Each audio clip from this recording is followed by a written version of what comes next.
आप सभी का स्वागत है आपके अपने यूट्यूब चैनल एम के टीचिंग पॉइंट में। बात करेंगे बेसिक शिक्षा विभाग हाई कोर्ट प्रमुख सचिव व सीएम आदेश जारी।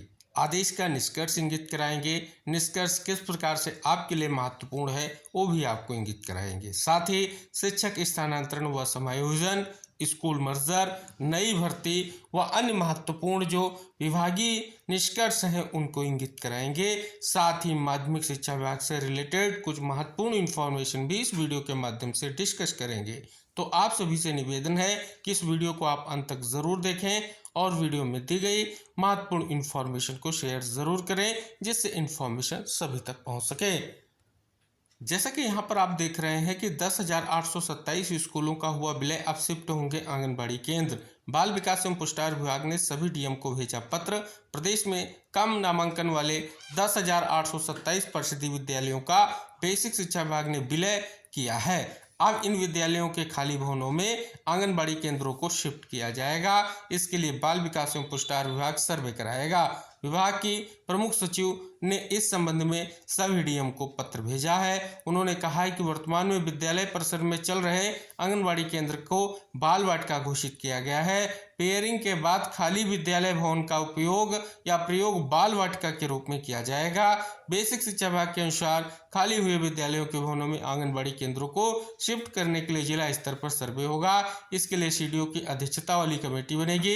इसमें बीएसए, जिला कार्यक्रम अधिकारी, बीईओ, संबंधित बाल विकास परियोजना अधिकारी भी शामिल होंगे। इनको 15 दिन में सर्वे पूरा करने का निर्देश दिया गया है। प्रमुख सचिव ने बताया है कि सर्वे के बाद प्रधान, आंगनबाड़ी कार्यकर्ता व अभिभावकों की बैठक होगी। इसके बाद शिफ्टिंग के योग्य विद्यालय भवनों का चिन्हांकन होगा। उपयुक्त पाए गए विद्यालयों में आंगनबाड़ी केंद्रों को शिफ्ट किया जाएगा। बता दें, कई जिलों में आंगनबाड़ी केंद्र पंचायत भवनों व अन्य बिल्डिंग में चल रहे हैं। इन्हें पास के विद्यालय में शिफ्ट किया जाएगा। विलय के खिलाफ 28 को देंगे ज्ञापन। संयुक्त संघर्ष संचालन समिति की रविवार को हुई बैठक में प्रदेश के 10,000 से ज्यादा परिषदीय विद्यालयों के विलय को लेकर के नाराजगी जताई गई। साथ ही 28 जुलाई को सभी जिलों में डीएम के माध्यम से इसके विरोध में मुख्यमंत्री को ज्ञापन देने का निर्णय हुआ है। संयुक्त संघर्ष संचालन समिति में विभिन्न विभागों के संगठनों के पदाधिकारियों ने एकजुट होकर सरकार के इस कदम की निंदा की है। साथ ही यहाँ पर देखेंगे, शिक्षकों ने विलय के विरोध में चलाया अभियान। साथ ही अगर देखेंगे कि सीडीओ की अध्यक्षता वाली समिति करेगी सर्वे, प्रधान के साथ बैठक कर लेंगे निर्णय। तो ये निष्कर्ष आपको देखने को मिल रहा है। यहाँ भी देख सकते हैं कि खाली विद्यालय भवनों में संचालित होंगे आंगनबाड़ी केंद्र। सर्वे शुरू। विद्यालयों के विलय के बाद रिक्त भवन बनेंगे बाल वाटिका। इसी पर पेज का जो निष्कर्ष है इंगित कराया गया है कि प्रदेश के सभी जिलों में विलय के बाद खाली हुए विद्यालय भवनों का उपयोग अब आंगनबाड़ी केंद्रों के संचालन के लिए किया जाएगा। बाल विकास एवं पुष्टार विभाग की ओर से जारी निर्देश में कहा गया है कि 3 से 6 वर्ष तक के बच्चों को गुणवत्तापूर्ण एवं पूर्व शिक्षा देने के लिए बेहतर संस्थानों और सुविधाओं की जरूरत है, जो इन रिक्त विद्यालयों के माध्यम से पूरी की जा सकेंगी। इन निर्णय के बाद प्रदेश भर में करीब 10,827 खाली विद्यालय भवनों की पहचान जो है की गई है। इसी खबर के परिप्रेक्ष्य में यहाँ भी निष्कर्ष दिया गया है कि खाली हुए विद्यालयों में 2 महीने में शिफ्ट होंगे आंगनबाड़ी केंद्र। 2 महीने चलेगी प्रक्रिया, जिसके परिप्रेक्ष्य में विशेष निष्कर्ष दिया गया है। क्या होगी प्रक्रिया वो भी इंगित कराया गया है। डिटेल से जो जानकारी हमने आपको इंगित कराई है वही निष्कर्ष यहाँ पर देखने को मिल रहा है। यहाँ भी आप देखेंगे कि आंगनबाड़ी केंद्र बनेंगे 10,827 प्राइमरी स्कूल, जिसके परिप्रेक्ष्य में यहाँ पर आप देख रहे हैं निष्कर्ष दिया गया है कि लखनऊ में रविवार को मुख्य सचिव ने अफसरों संग वीडियो कॉन्फ्रेंसिंग की है। प्रमुख सचिव ने कहा कि स्कूल पेयरिंग का उद्देश्य संसाधनों का बेहतर उपयोग एवं बच्चों को गुणवत्तापूर्ण शिक्षा का वातावरण उपलब्ध कराना है। न्यायालय इस फैसले को संवैधानिक और जनहित में बताया गया है। इस बारे में फैलाई जाए भ्रामक खबरों का खंडन किया जाए। देख रहे हैं अब तक जो है 10,827 जो विद्यालय हैं उनको पेयर किया जा चुका है। इसी परिप्रेक्ष्य में यहाँ भी खबर है, देख सकते हैं, बच्चों के भविष्य से खेलने वाले स्कूल विलय को बना रहे मुद्दा। ये जो है वक्तव्य है उप मुख्यमंत्री केशव प्रसाद मौर्य जी की ओर से। विशेष तौर पर जो विद्यालय विलय को लेकर के एक महत्वपूर्ण निष्कर्ष यहाँ पर देखने को मिल रहा है और प्रक्रिया जो है किस प्रकार से आगे बढ़ रही है, ये जो प्रमुख सचिव का आदेश जारी हुआ है उसमें आपको हम आगे इंगित कराने वाले हैं। यहाँ भी देखें कि विरोध में टीचरों ने ट्रेंड कराया, मधुशाला नहीं पाठशाला दो। यूपी में स्कूल विलय के खिलाफ रविवार को डिजिटल प्रोटेस्ट के तहत मधुशाला नहीं पाठशाला दो अभियान महाअभियान चलाया गया। एक्स पर चले अभियान ने सबसे ज्यादा ट्रेंड किया।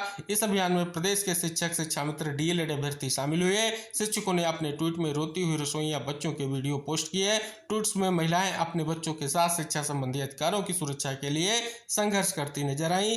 कुछ शिक्षकों ने ट्वीट कर स्कूलों में शिक्षकों की उचित संख्या, बुनियादी सुविधाओं की भी जो है मांग की है। यहाँ पर अगर आप देख रहे हैं, विशेष तौर पर बहुत महत्वपूर्ण ये जो है निष्कर्ष है, प्रयास है और स्पष्ट यहाँ पर इंगित कराया गया कि सरकार के फैसले से बीटीसी बीएड के 20 लाख अभ्यर्थियों के सामने जो है मुश्किलें खड़ी हो गई हैं।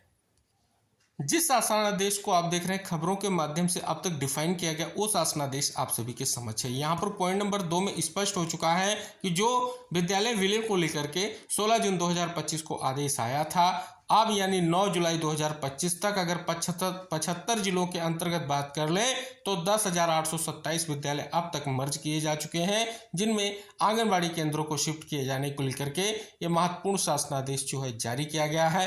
क्या कार्य दिवस, क्या चीजें हैं, सब कुछ यहाँ पर डिटेल से निष्कर्ष इंगित कराया गया है।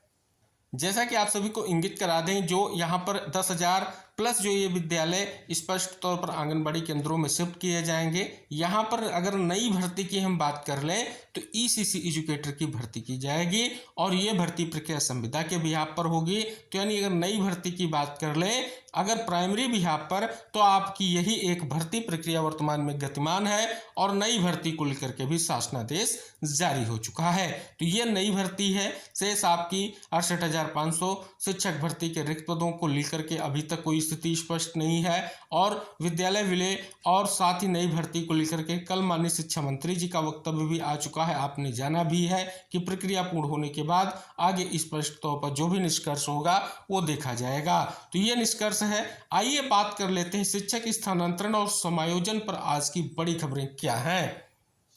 यहाँ पर देख रहे हैं कि बेसिक शिक्षा परिषद के प्राथमिक व उच्च प्राथमिक व कंपोजिट विद्यालयों में अंतः जनपदीय स्थानांतरण और समायोजन को लेकर के आपत्ति होने लगी है। खास तौर से उच्च प्राथमिक स्कूलों में शिक्षकों का विषय देखे बगैर तबादला कर दिया गया है। इस पर शिक्षकों ने अपर मुख्य सचिव दीपक कुमार को पत्र लिखकर आपत्ति जताई है। आरटी 2009 के मानकों के अनुसार प्राथमिक स्तर पर 0 से 60 छात्र संख्या पर कम से कम 2 स्थायी शिक्षक होना अनिवार्य तथा उच्च प्राथमिक स्तर पर 100 से अधिक संख्या पर विषय के कम से कम 3 शिक्षक होना चाहिए। इनमें शिक्षक गणित एवं विज्ञान, 1 शिक्षक भाषा और 1 शिक्षक सामाजिक विषय का अनिवार्य है। हालांकि तबादले में मानकों का पालन नहीं किया गया। 100 छात्र संख्या वाले स्कूलों में केवल 1 ही शिक्षक की तैनाती कर दिया गया। उच्च प्राथमिक स्तर पर न तो विषयवार रिक्तियां और न ही विषयवार सरप्लस शिक्षकों की सूची प्रदर्शित की गई। उच्च प्राथमिक स्तर पर कई विद्यालय गणित, विज्ञान, सामाजिक विज्ञान और भाषा शिक्षक विहीन हो गए। अब बात कर ली जाए, यहाँ पर आप देख रहे हैं स्पष्ट तौर पर राजकीय माध्यमिक स्कूलों में स्थानांतरण का मामला। जिस स्कूल में 12 शिक्षक, वहां 2 और का कर दिया गया तबादला। तो आप यहाँ पर देख रहे हैं राजकीय माध्यमिक विद्यालय में तबादले की आड़ में हुई मनमानी को लेकर के विवाद बढ़ गया। मनमानी के खिलाफ सोनभद्र, चित्रकूट और चंदौली आदि के शिक्षकों ने हाईकोर्ट में याचिकाएं कर दी हैं। और अगर बात कर ली जाए, याचिकाओं में कहा गया है कि अफसरों ने बिना किसी ठोस आधार के उनके स्थानांतरण ऑनलाइन आवेदन जो है निरस्त कर दिए। तो ये भी एक बहुत बड़ा निष्कर्ष आपको यहाँ पर देखने को मिल रहा है। बड़ी खबर, गणित में कमजोर पड़े बच्चे आकृति भी नहीं पहचान पाते। यहाँ पर देख रहे हैं राष्ट्रीय शैक्षिक अनुसंधान और प्रशिक्षण परिषद के सर्वे में खुलासा। देश भर के 74,229 स्कूलों में तीसरी के 5,99,026 जो है छात्रों पर यह शोध किया गया है।